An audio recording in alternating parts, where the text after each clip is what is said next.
Hello, everybody. It's Lynda Light. This is a special announcement for the upcoming season 3 or cycle 3 of Sacred Warrior Space podcast. It's coming back, and it's coming back in connection with another project I've been working on, a labor of love, if you will. So I just wanted to give you a quick announcement here Friday. Today is Friday, February the 10th.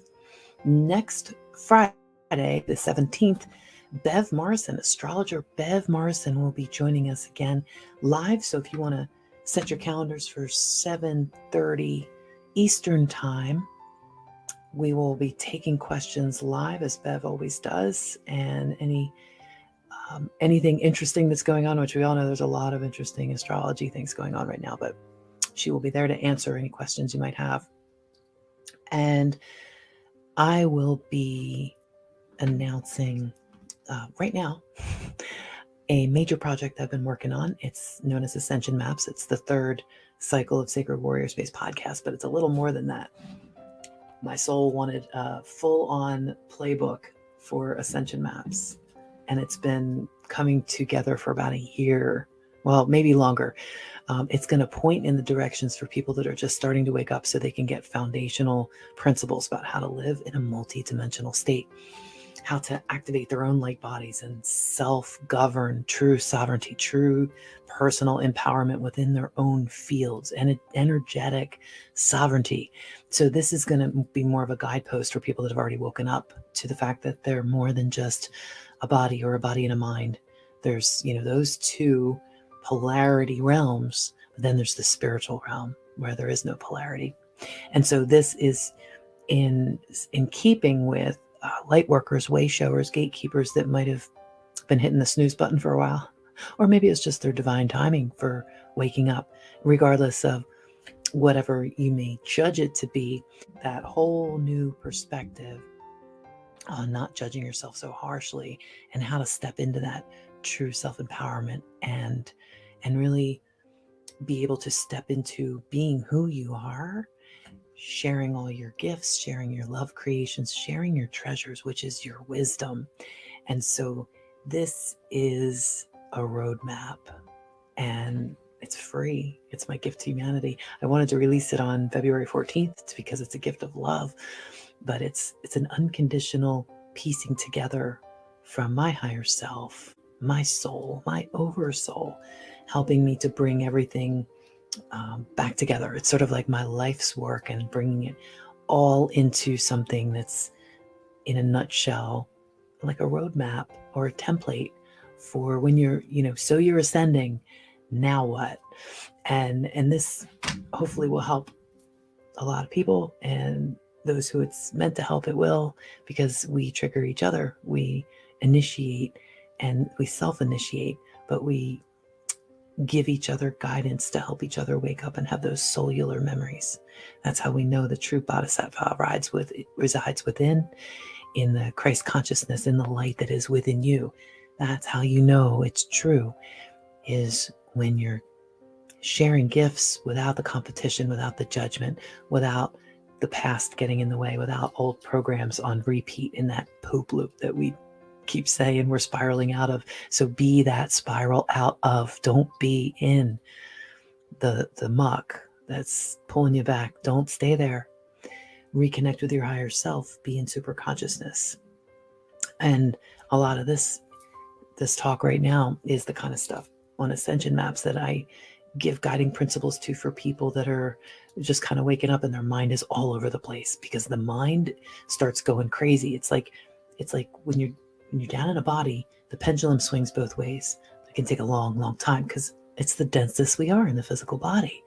And in the mental plane, that pendulum can swing pretty darn fast. So when you connect the mind with the body, yeah, things can seem like chaos and out of control, but that's where we need to go above that. In the Bhagavad Gita, it said that is where God resides, is above the opposites.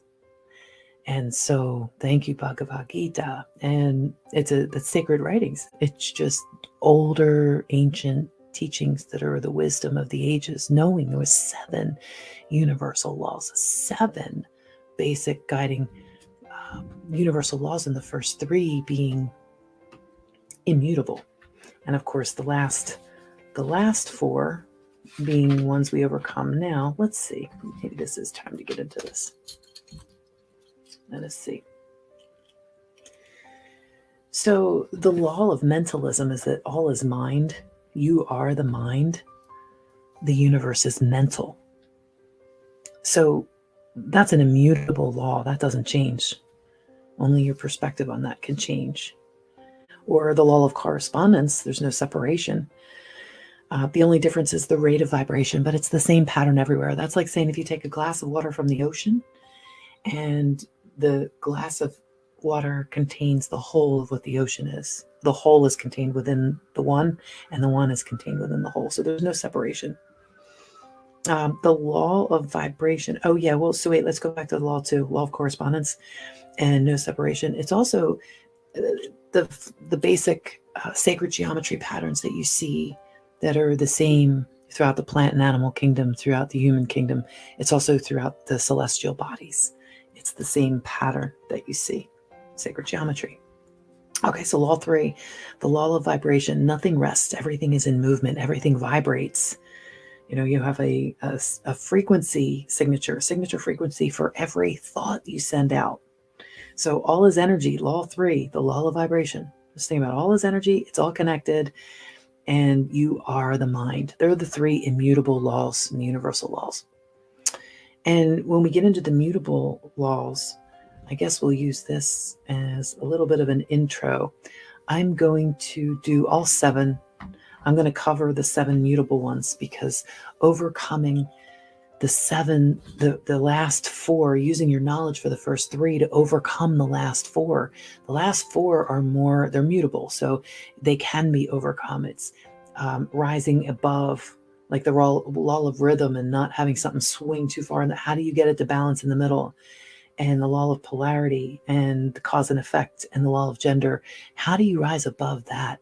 And I'm going to be teaching that in a short video that I'm going to be doing shortly on the seven laws. So be on the look for that.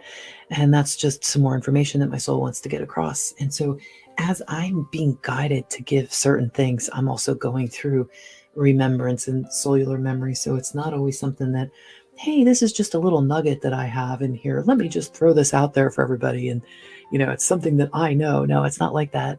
It's like that movement and everything's in motion. When that movement is going and something spirals up to your aha knowledge of something, anything that you're learning, it spirals back around so that you can bring it together with something else. And we all know this as we're learning. We're going through different gateways spiraling up. Each one of these unlocks more cellular memories, more memories that there are things you already know, you just forgot you knew, and you remember, and that you can't remember what you didn't know. So as you remember that you already knew something, you just forgot you knew it. How's that one? This is a kicker. It's a kicker. It's one of those paradoxes for the brains, but enjoy that musing.